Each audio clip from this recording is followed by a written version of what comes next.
Charlie's here today, guys. I feel like the spookiest videos happen when Charlie's behind me. What's up, Rad fam? I'm in a mood for some real spooky darn stories. And a few videos ago, actually no, it was actually quite a while ago, we did job stories from police officers. And ooh, those were some chillin' stories. But today I want to focus on people who work in the healthcare field. So like doctors, nurses, aides, techs, literally anybody that works in the health field, but probably more often they're going to be like hospital stories. Woo, I'm getting goosebumps just thinking about all the spooky things that's about to happen in this video. I'm literally getting goosebumps like in anticipation of this nightmare fuel. So if you guys like scary stories, please give this video a big thumbs up. It really helps out this channel. So let's get to it. This one is called The Mysterious Call Light. Oh, I'm just getting like ghost vibes already. I work at a nursing home. I'm not actively involved in the direct care of the residents, but I still interact with them on a daily basis. There is one woman on my unit who had a son who visited her every day.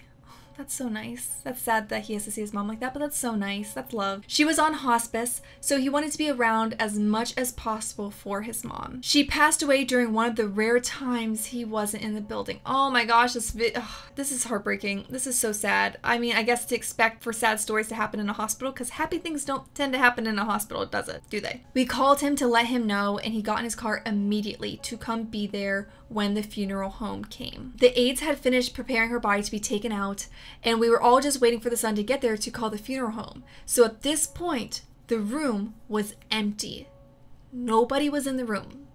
It's very, very important to remember that. The moment he rounded the corner to the hallway her room was in, her call light went on. Oh, that gave me a shiver down my spine. The nurse on duty and I looked at it, then looked at each other, as if confirming that we both saw that the light came on. As soon as he went into the room, the call light went off again. That's the strangest experience I've ever had. So maybe it was the woman's last goodbye to the nurses. Maybe it just she wanted to send a little acknowledgement that now that she got to see her son, she's ready to go. Oh, that's like heartbreaking and sad, but also kind of beautiful, but also spooky. So this story gave me a lot of emotions. This one is called, I am not ready for this title.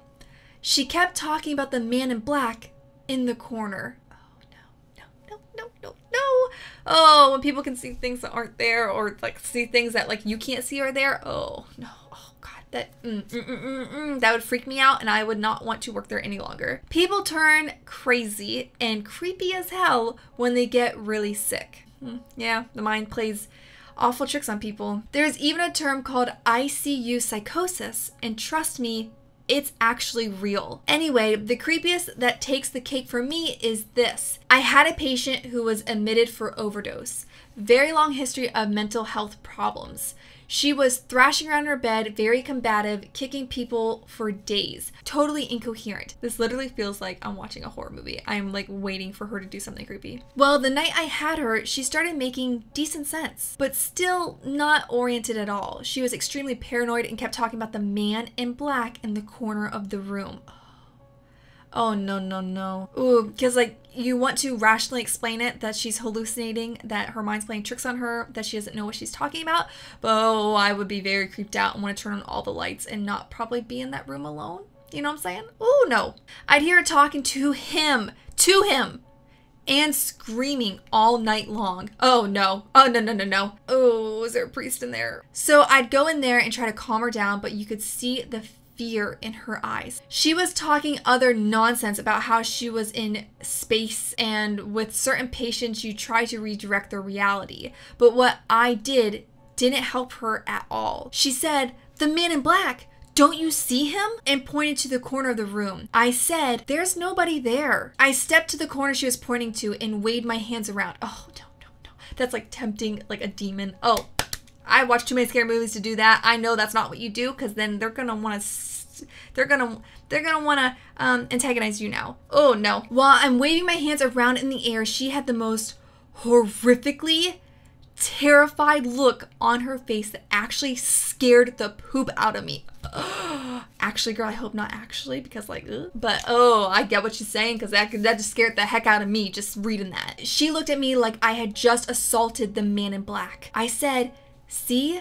There's nobody here." And she said in a matter-of-factly, "You stupid dumb bee way, that's what you think." I promptly got out of there. Oh, no, no, no. Can I quit? You know, I'm just like, I don't need this job. I'm a nurse. I can find a job somewhere else. You know what I mean? Oh, God, that is too scary. That is literally, I would never stop telling that story to fellow coworkers. Because, like, did the thing just stick around her? Or did she see something that was already there? So that thing's going to be in that room forever. Oh, no. No job's worth that. Oh, such a pleasant title in this one. It's called Dead Man Moaning. You know, as morbid as this may sound, when people die, they sometimes move and make noises that you would not expect. So that is very unsettling when you witness that. Thankfully, I have not witnessed that, but I have read about it and have heard stories from people who have witnessed it.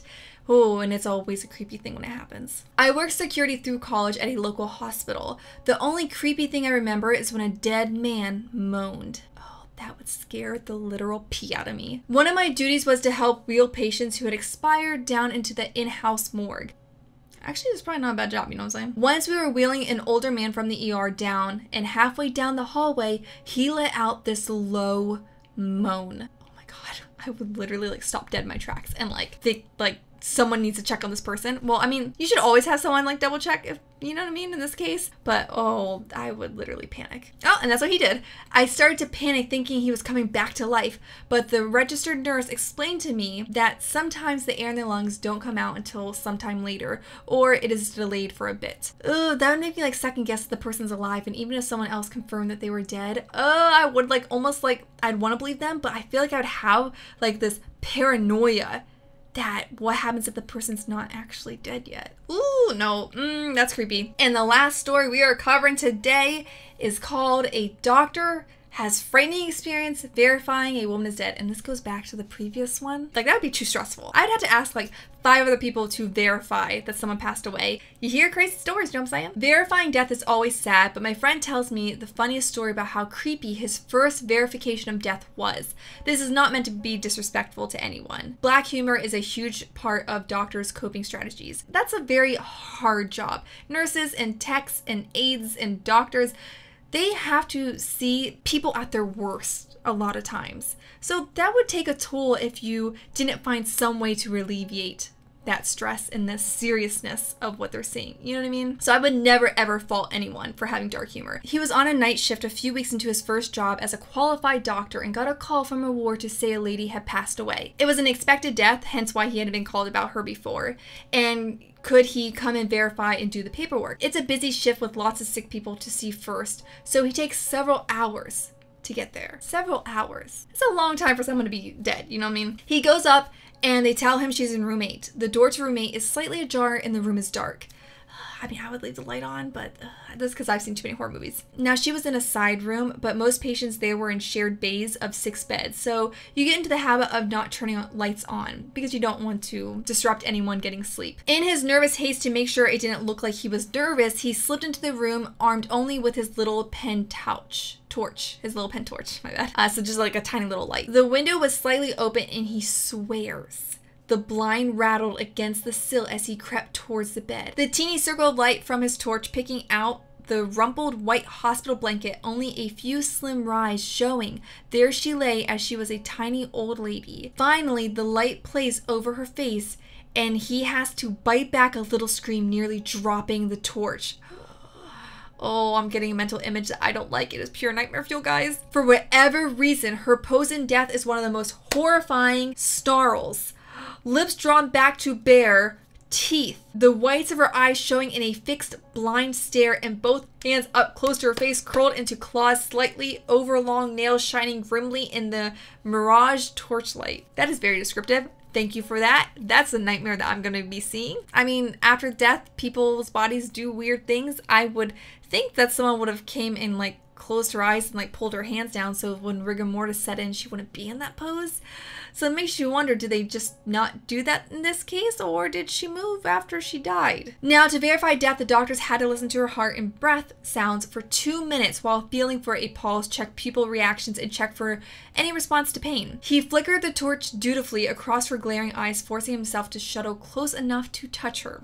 First to check for response to pain, and then to settle shaking fingers on her throat so close to those furiously grinning teeth to feel for her pulse. That is so creepy. That is so creepy, y'all. To get his stethoscope under the collar of her gown under the blankets, he was to lean in even closer, almost nose to nose with her now. Okay, that's unnecessary. Unable to draw his gaze away from hers, and he has to stand like that for 2 whole minutes. That is a long time to be next to something that kind of terrifies you. He says there's no way he would have heard heart or breath sounds even if she had been alive. All he could hear was his own racing heart in his ears, in a loop in his head. Please don't let her move. Please don't move. Oh dear God, don't move. Oh no, I'm getting goosebumps just thinking about it. That is, I would strongly reconsider being a doctor at this point. Okay, yep, these stories lived up to the creepiness I had anticipated that they would. Fun! But thank you guys so much for watching today's video. I hope you like these terrifying job stories. If you do like them and want to hear more like these, please let me know down in the comments below which jobs should we try to find like some spooky stories of. And yeah, until next time, keep with the radness, and I'll see you real soon. Bye! I told you, whenever Charlie's behind me, we make the creepiest videos.